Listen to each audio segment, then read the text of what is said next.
Hello, everyone. Welcome to Backyard Musings, broadcasting live from Apple Valley. I'm Steve. And I'm Scott. Thank you for joining us today. I just grabbed whatever was on the shelf. Actually, my wife dressed me. We're not going to talk about it anymore. Okay. Has Moving on. World War III started? You tell us. According to Seoul's defense minister, Kim Jong-hyun, North Korea is now sending troops to fight and die in Ukraine alongside Russian soldiers. Kim, not to be confused with the dear leader, told South Korean politicians on Tuesday it was highly likely 6 North Korean officers were killed in a Ukrainian missile strike on Donetsk last week. And that is in Ukraine, Donetsk. I'm not talking Kursk. And that would be a missile strike probably from Russia, right? No. Well, it could be Ukraine. It might Could be. Yeah, either Okay, one. well. Either one.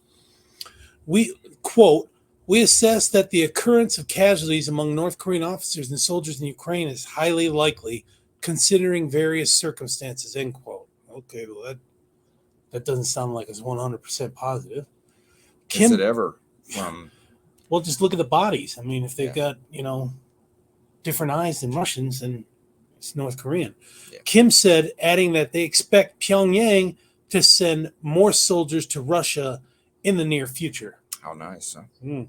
So the relations between Russia and North Korea are evolving to be almost as close as a military alliance, according to Kim.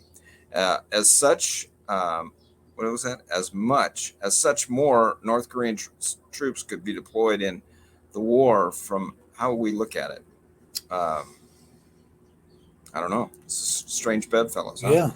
The defense chief corroborated Ukrainian reports that North Koreans were now directly involved in the war. Russia and North Korea have deepened relations since Moscow's invasion of Ukraine. The two nuclear-armed states signed a defense pact in June when Russian President Vladimir Putin visited North Korea. So the two nuclear states. Interesting pair here. Supplying weapons is one thing, but putting troops on the ground, that's another. Yeah. According to RBC, which is a Ukrainian news agency, the Washington Post, the Russian occupation army is forming a special Buryat battalion based on the 11th Separate Air Assault Brigade, with North Korean soldiers making up its ranks, according to RBC Ukraine's sources within the defense forces. According to their accounts, the estimated number of personnel in this battalion is up to 3,000. No, that's got to be a brigade. 3,000 in a battalion is too much. A battalion is like 1,000. Maybe North Korea does it different. And 3 battalions is a brigade. So, yeah, it's got to. So 3,000 North Koreans. That's a lot. Being trained. So, I mean, try and think if they mobilize their own equipment, 300 tanks, 300 armored personnel carriers on a railroad track. No. Going through China to get to Russia? No. And that might take a size out of their forces guarding the border. Well, and how would you feel it if you knew that how many Russian soldiers have lost their life in this war, right? Oh, yeah, 500, more than 500,000. Yeah, not a good average here, right? Right. Yeah. Well, maybe they're hoping the North Koreans can stem the tide and turn the momentum. I mean, they're out of practice too, right? When was the last time they were involved in any kind of a conflict? Well, not the current troops weren't. It would be the 50s. Yeah. And you can't, shelling back and forth is not combat experience. Exactly. Currently, the process of equipping these soldiers with firearms and ammunition is underway. Sources suggest that the enemy may deploy this brigade to conduct combat operations near Sudzha and Kursk. So that's in Russian territory. Both Russia and Ukraine have resorted to foreign fighters as their numbers of draft-age men dwindle. So using them in Russia, maybe that's not an invasion. Maybe that's not World War III. But in Ukraine, I think so. So South Korea claims that Pyongyang has become a major supplier of weapons for Russia in the war. Yep. North Korea has recently ramped up production and testing of artillery and cruise missiles.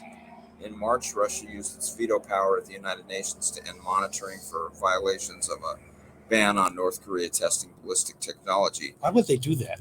Yeah, I don't know. We reported previously that Ukrainian drones struck a key arms depot inside Russia, about around 70 miles from the border, and Torpeds, where weapons gifted by North Korea were stored. So yeah, that was we talked reported about that. That was a huge deal, explosion. Right? You can see it from space, the smoke and stuff. Right, and 4 miles wide. And at that time, we reported that a lot of those weapons, if not all of them, were from North Korea. Right? Yeah. So a lot of them. Yeah, hugely powerful glide bombs that have terrorized civilians areas of Ukraine and bludgeoned Ukrainian army defenses were also kept at the arsenal, located about 150 kilometers, 70 miles from the Ukrainian border. And some of the ammunition was stored in the open, according to Ukraine. That's bad. So, you don't do that. That is bad. Yeah. Iran, too, has been shipping missiles to Russia in recent months. That's an axis of evil, let me tell you. According to U.S. defense officials, Russian soldiers have been training in Iran on the FATH 360 close-range ballistic missile system, which has a maximum range of 75 miles. So imagine that, ballistic, going boom, straight shot, 75 miles. Doesn't take too long, ballistic missile to go 75 miles, right? Yeah. A couple minutes? Yeah. On Friday, Putin will meet with Iranian President Masoud Pezeshkian. On Monday, North Korean leader Kim Jong-un wished his closest comrade, Putin, a happy birthday and claimed the two nations' military alliance would make them invincible. Kim said Putin would lead Great Russia on the road to victory. So you tell us, is this World War III? Two belligerents attacking a sovereign nation in Europe. Well, and then you throw Iran into the mix, and that's three unhinged guys right there, right? Yeah. They're just not good. Well, I guess scary times. From the Russian perspective, Germans sending weapons, Americans sending weapons, Swedes sending weapons and ammunition, that could be, they could think that's World War III, but we're not putting troops on the ground. Nobody is putting troops on the ground over there. Right. So, and I mean, and why are those countries and ourselves, we're not sending them this material to escalate. We're sending it to be a deterrent, right?